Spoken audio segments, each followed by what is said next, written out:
Halo teman-teman, selamat datang di dunia linguistik komparatif. Sebelum belajar lebih jauh dan mendalam, kami, kelompok 1, akan memaparkan bagaimana sih awal mula timbulnya bahasa manusia. Materi dalam video ini diambil dari buku Linguistik Bandingan Historis karya Goris Keraf dan dipaparkan oleh kelompok 1 yang beranggotakan Afif Nur, Dihan Nabila, dan Indah Amelia. Saksikan video kami dengan saksama ya.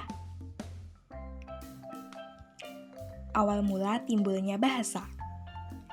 Dahulu kala, hominoid atau hominid, yaitu makhluk yang mirip manusia, telah mampu membuat dan menggunakan peralatan kasar dari batu. Hal inilah yang kemudian menjadi bukti adanya kebudayaan primitif. Adanya kebudayaan primitif memberi sugesti bahwa mestinya sudah ada bahasa pada waktu itu. Karena bahasa adalah prasyarat bagi pewarisan tradisional dan pertumbuhan kebudayaan. Nah, untuk merumuskan hal ini, dilontarkanlah berbagai macam teori soal awal mula bahasa manusia. Ada 11 teori yang akan kita bahas satu persatu. Yang pertama, teori tekanan sosial. Teori ini dikemukakan oleh Adam Smith dalam buku The Theory of Moral Sentiments. Teori ini menganggap bahwa bahasa manusia timbul karena adanya kebutuhan untuk saling memahami. Apabila manusia ingin menyatakan objek tertentu, mereka akan mengucapkan bunyi-bunyi tertentu.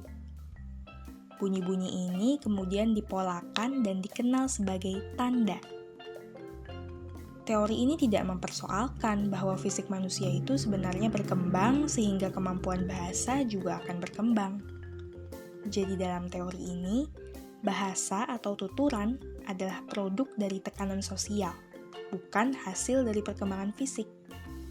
Nah, tekanan sosial yang dimaksud adalah kebutuhan untuk saling memahami satu sama lain. Teori yang kedua, teori onomatopetik atau ekoik. Bahasa gampangnya sih, teori imitasi bunyi atau gema. Mula-mula, J.G. Herder mengatakan bahwa sebuah objek diberi nama sesuai dengan bunyi yang dihasilkan objek itu. Objek yang dimaksud di sini adalah binatang atau peristiwa alam. Di Whitney, ilmuwan lain yang menganut teori ini mengatakan bahwa banyak kata-kata baru yang timbul dengan cara meniru atau mengimitasi. Contohnya, anak-anak yang berusaha menirukan bunyi kereta api, bunyi mobil, dan bunyi-bunyian lainnya. Manusia kemudian mengembangkan bermacam-macam bunyi yang ia dengar dengan menggunakan variasi tekanan, reduplikasi, dan intonasi. Ini semua bisa terjadi karena mekanisme ujaran manusia yang lebih sempurna dan otak manusia yang lebih berkembang. Tapi, oleh para penentangnya, teori ini dianggap tidak logis. Masa iya bahasa manusia itu ada karena meniru bunyi-bunyi makhluk yang lebih rendah seperti binatang? Kalau menurut Sapir, salah satu ilmuwan penentang, hubungan antara bahasa dan imitasi itu sangat sedikit. Kata-kata imitasi justru muncul karena manusia telah mempelajari seni ujaran dan telah mahir menggunakannya. Ya, namanya juga teori, pasti ada kritikan dari ilmuwan lain. Yang jelas, teori ini menunjukkan bahwa bunyi yang dihasilkan oleh suatu makhluk bisa saja tidak bermakna. Bunyi itu lalu ditiru dan dipakai oleh manusia untuk merujuk makhluk itu. Jadi, manusialah yang memberikan makna, bukan makhluk yang mengeluarkan bunyi tersebut. Yang ketiga, teori interjeksi. Menurut teori ini, bahasa lahir dari ujaran-ujaran instinktif karena tekanan batin, perasaan yang mendalam, atau rasa sakit yang dialami manusia. Di Whitney, yang sebelumnya juga mengemukakan teori onomatopetik, mengatakan bahwa wajar orang-orang yang tidak terpelajar dan belum berkembang mengucapkan suatu ujaran, dan wajah mereka secara alamiah mengekspresikan keadaan jiwa mereka. Ekspresi inilah yang akan memberi makna pada ujaran yang mereka ucapkan. Di Whitney kemudian menghubungkan teori interjeksi dengan teori onomatopetik. Karena ketakutan, kesedihan, atau kegembiraan, manusia akan mengucapkan ujaran tertentu dan ujaran itu ditiru oleh manusia lainnya. Seperti biasa, banyak juga ilmuwan yang tidak menyetujui teori ini. Kalau menurut Sapir, interiaksi tidak bersifat simbolik. Interiaksi hanyalah luapan emosi yang sifatnya otomatis. Sementara itu, Jespersen mengatakan bahwa interiaksi itu sifatnya spontan dan sering mengandung bunyi-bunyi yang tidak digunakan dalam bahasa. Misalnya vokal tak bersuara, tarikan nafas, bunyi klik, dan sebagainya. Bunyi-bunyi seperti ini sekarang dikenal dengan istilah kata seru atau bahasa afektif. Beberapa ahli memang tidak menganggap hal ini sebagai kelas kata.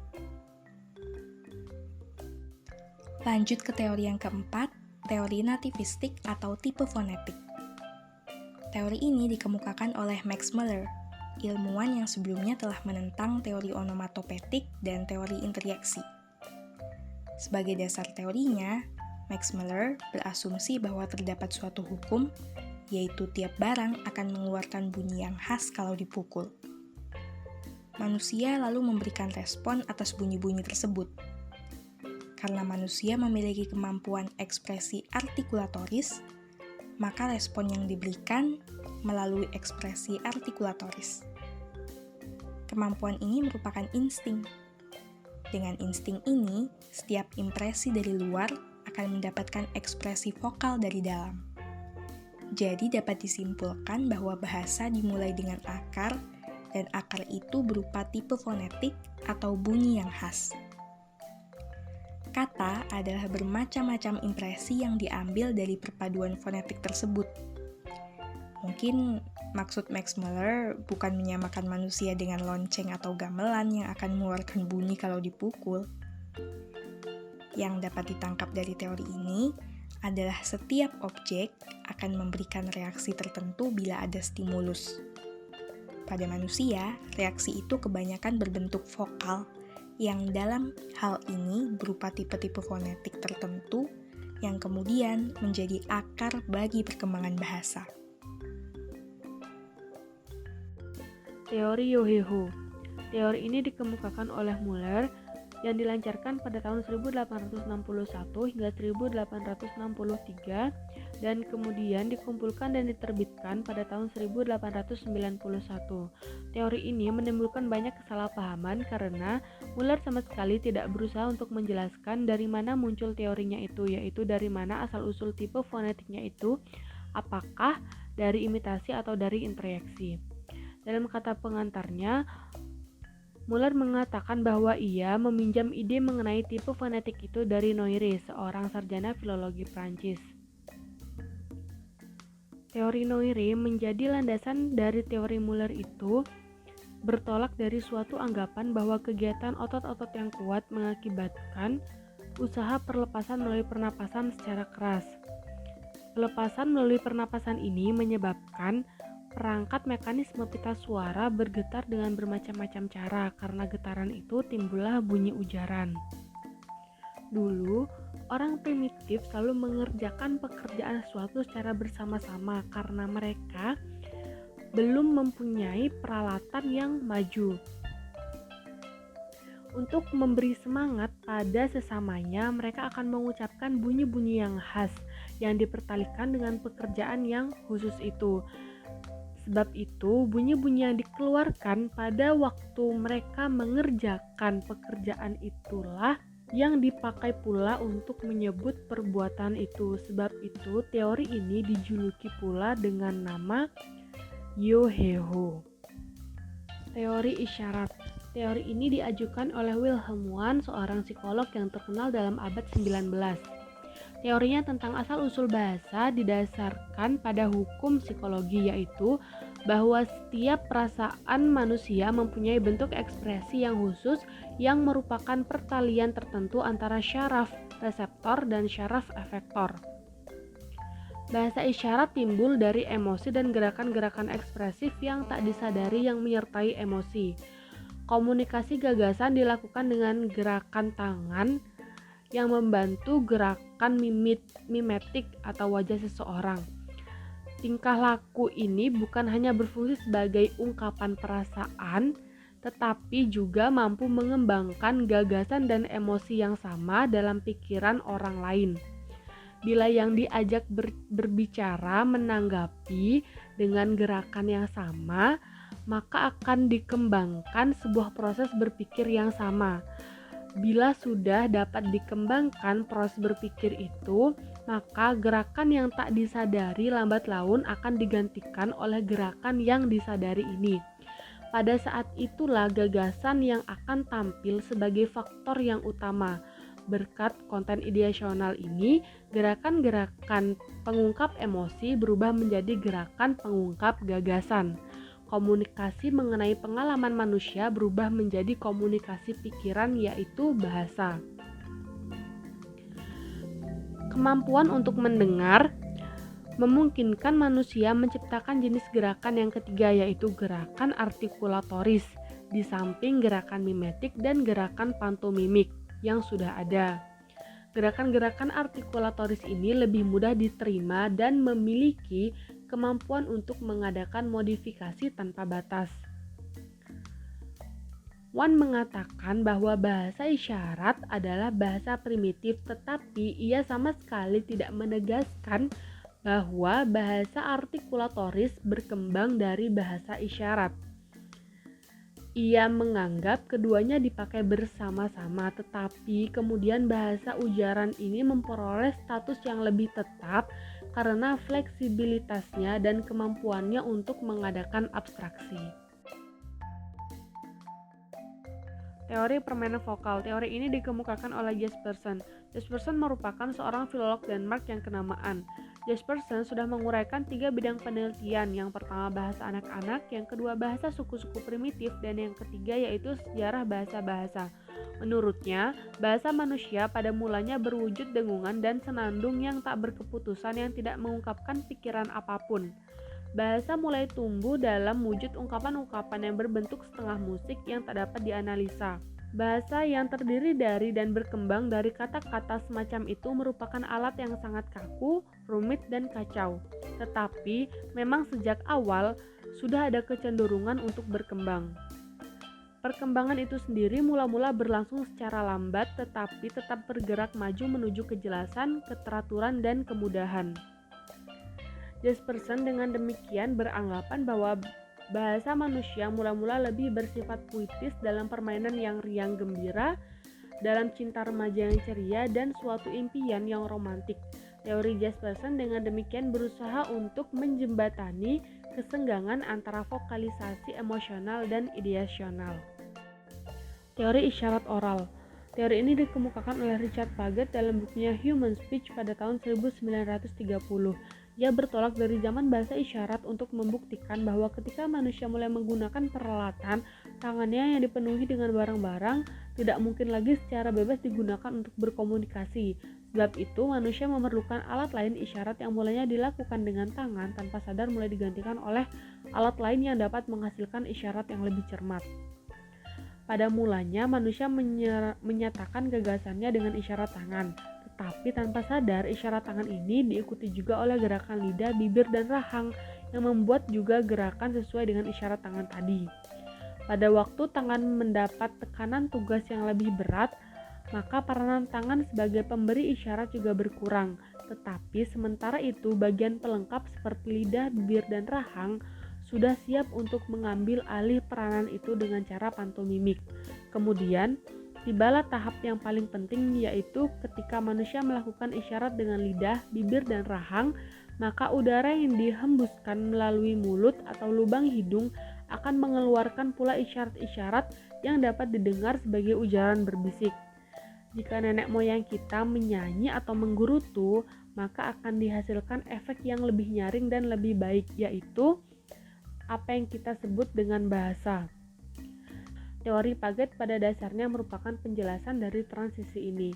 Tetapi teori Paget ini memiliki beberapa kelemahan, yaitu pertama, kelemahannya adalah adanya asumsi bahwa bahasa ujaran berkembang sebagai fenomena individual. yang tergantung pada ide-ide yang memerlukan pengungkapan. Sedangkan bahasa adalah upaya atau alat untuk mengungkapkan atau alat untuk mengkomunikasikan ide-ide tersebut. Bahasa sebagai alat pengungkap ide dipertentangkan dengan teriakan hewan yang hanya mengekspresikan perasaan dan emosi. Jadi teori manapun yang menerima evolusi bahasa sebagai berkembang dari teriakan hewan, pertama-tama harus memperhitungkan evolusi ide-ide yang hanya bersifat perasaan. Ide-ide itu dianggap sudah berada lebih dulu daripada alat pengungkapnya, padahal tidak ada konten yang komunikabel atau cara pengungkapnya belum dikembangkan. Yang kedua, kekurangan kedua menurut De Laguna timbul dari kelemahan yang pertama, yaitu adanya asumsi bahwa awal mula ujaran baru muncul sesudah adanya ras manusia, karena manusia memiliki proses mental tertentu yang diperlukan untuk berkomunikasi. Asumsi semacam ini didasarkan pada pandangan filosofis yang menerima ujaran sebagai sebuah manifestasi fisik yang lahiriah dari proses psikis yang batiniah. Teori kontrol sosial. Teori ini dikemukakan oleh Grace Andrews de Laguna dalam bukunya Speech is Function and Development pada tahun 1927. Menurut de Laguna, ujaran adalah suatu medium yang besar yang memungkinkan manusia bekerja sama. Bahasa merupakan upaya yang mengkoordinasi dan menghubungkan macam-macam kegiatan manusia untuk mencapai tujuan bersama. Bahkan, teriakan hewan dan panggilan pun mempunyai fungsi sosial.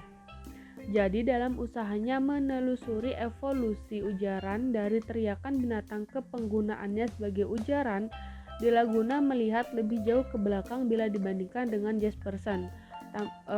Walaupun begitu, memasukkan teori permainan ke dalam deskripsinya sendiri, De Laguna menganggap bahwa ujaran didasarkan pada aktivitas kehidupan yang sungguh-sungguh bukan sekedar permainan yang menyenangkan dan kesenangan remaja.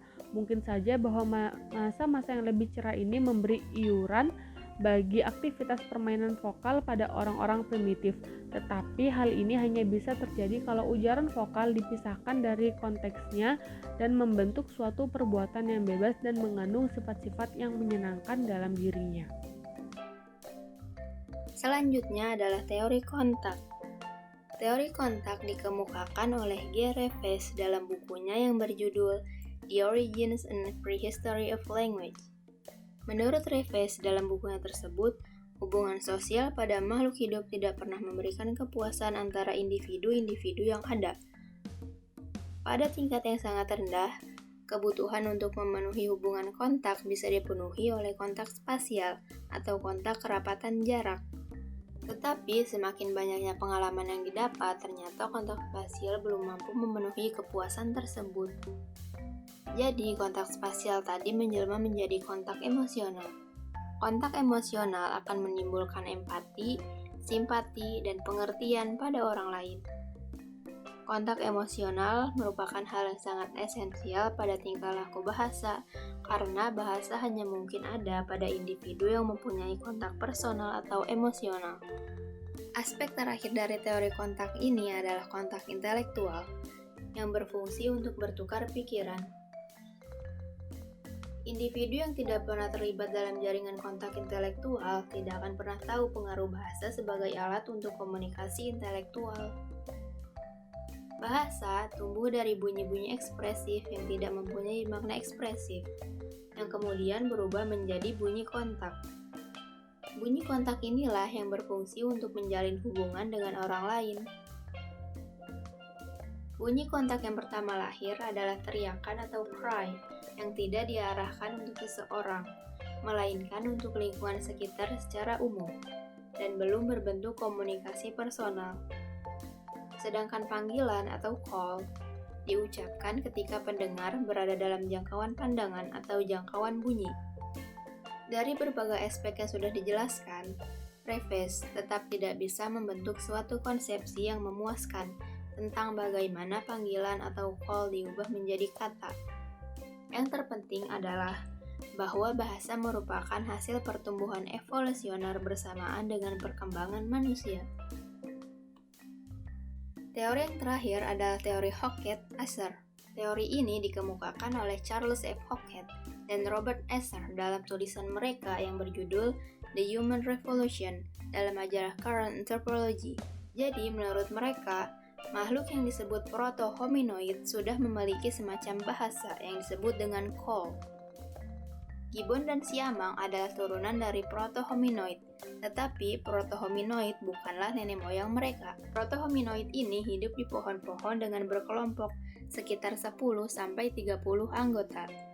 Mereka tidak mampu berbicara, tetapi mereka menggunakan sistem call yang kemudian diturunkan menjadi dua sistem. Sistem yang pertama digunakan oleh Gibbon modern, dan yang kedua berkembang menjadi bahasa nenek moyang manusia. Sistem call terdiri dari 6 tanda distintif sederhana, yaitu call untuk menandakan adanya makanan, bahaya, menyatakan persahabatan, menunjukkan keberadaan, perhatian seksual, dan kebutuhan akan perlindungan keibuan. Setiap call dibedakan berdasarkan intensitas, durasi, dan pengulangan. Dalam praktiknya, proto-hominoid tidak bisa menggabungkan kedua call tersebut secara bersamaan. Sistem itu disebut dengan sistem tertutup. Berbanding terbalik dengan bahasa yang sifatnya terbuka atau produktif, kita bisa mengucapkan hal apapun yang belum pernah kita dengar. Sistem call memiliki 3 perbedaan dengan bahasa. Perbedaan yang pertama adalah sistem call tidak memiliki ciri pemindahan seperti bahasa. Dengan bahasa, kita bisa membicarakan hal yang belum terjadi, yang sudah terjadi, atau hal yang tidak terlihat. Dengan sistem call, seekor gibbon tidak akan mengeluarkan call jika tidak ada makanan. Perbedaan yang kedua adalah sistem call tidak memiliki ciri kekembaran pola. Dalam sebuah ujaran bahasa, ada susunan unit tanda yang disebut dengan fonem, yang tidak mengandung makna tetapi berfungsi untuk memisahkan ujaran yang bermakna, seperti morfem atau kata satu dari yang lain. Perbedaan yang terakhir adalah sistem call diteruskan bersifat genetis atau diturunkan dari generasi ke generasi, tidak seperti bahasa yang bisa dipelajari.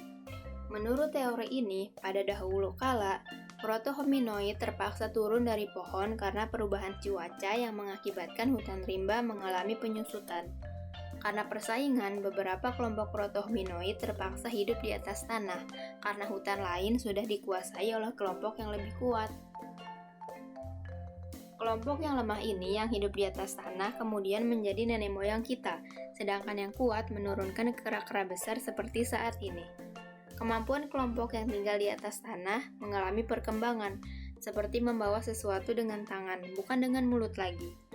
Akhirnya, mulut tersebut menganggur, karena itu mereka selalu mengoceh.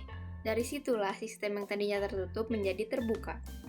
Pada suatu waktu, mereka menghadapi 2 keadaan sekaligus, yaitu adanya makanan dan bahaya. Bukannya menggunakan salah satunya, ia malah menggunakan call yang mengandung keduanya. Misalnya, call ABCD artinya makanan, dan DFG artinya bahaya. Mereka menggunakan call ABGH untuk menunjukkan adanya makanan dan bahaya. Mengubah sistem tertutup menjadi sistem terbuka tentunya memerlukan waktu ribuan tahun.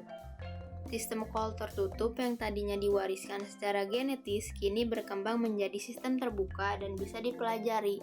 Tahap tersebut bisa disebut dengan tahap prabahasa. Perubahan prabahasa menjadi bahasa diawali dengan para hominoid yang memperkenalkan pola-pola baru. Hal itu terjadi pada suatu kelompok, yang kemudian kelompok tersebut pecah. Salah satu kelompok akhirnya membuat inovasi yang independen, yang berbeda dengan kelompok sebelumnya. Pada akhirnya, perkembangan tersebut menjadi lebih kompleks dan fleksibel, seiring dengan perubahan sikap badan yang semakin tegak sehingga bisa menghasilkan bunyi yang berbeda. Dari perkembangan yang semakin kompleks tersebut, akhirnya prabahasa berubah menjadi bahasa. Dari berbagai teori yang sudah diuraikan, bahasa memang sebuah hal yang sangat penting. Bahasa merupakan penemuan terbesar bagi peradaban manusia. Dengan bahasa, kita bisa mengungkapkan sejarah atau bahkan memprediksi masa depan.